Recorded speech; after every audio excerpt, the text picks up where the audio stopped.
आज हम बात करेंगे उस दिव्य नाम की जिसे सुनते ही मन में शांति, प्रेम और भक्ति का भाव जाग उठता है। राधे राधे।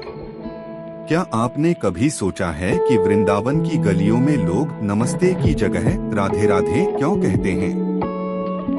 आखिर इस नाम में ऐसा क्या रहस्य छिपा है कि करोड़ों भक्त इसे अपने जीवन का आधार मानते हैं? आइए इस दिव्य यात्रा पर चलते हैं। राधा रानी को प्रेम, करुणा और समर्पण की देवी माना जाता है। वे केवल श्री कृष्ण की प्रिय नहीं हैं, बल्कि भक्ति का सर्वोच्च स्वरूप हैं। श्री कृष्ण स्वयं पूर्ण भगवान माने जाते हैं, लेकिन उनके प्रेम की पूर्ण अभिव्यक्ति राधा रानी में दिखाई देती है। श्री कृष्ण का जन्म मथुरा में हुआ और उनका बचपन गोकुल तथा वृंदावन में बीता। वहीं उन्होंने अपनी मधुर बांसुरी से सबका मन मोह लिया।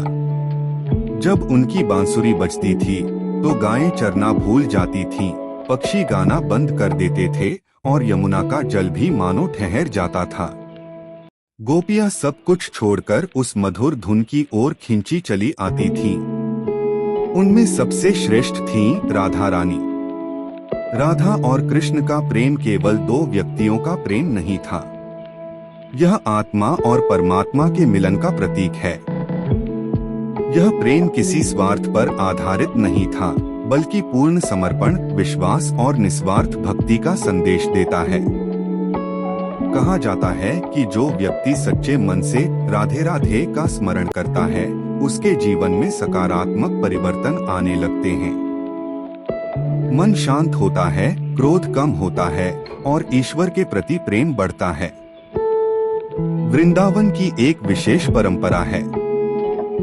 वहाँ कोई भी व्यक्ति मिले, लोग मुस्कुराकर कहते हैं राधे राधे। यह केवल अभिवादन नहीं, बल्कि यह याद दिलाता है कि हर व्यक्ति में भगवान का अंश है और हमें सबके साथ प्रेम और सम्मान से व्यवहार करना चाहिए।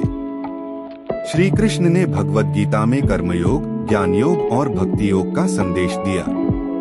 उन्होंने सिखाया कि मनुष्य को बिना फल की चिंता किए अपना कर्तव्य करना चाहिए।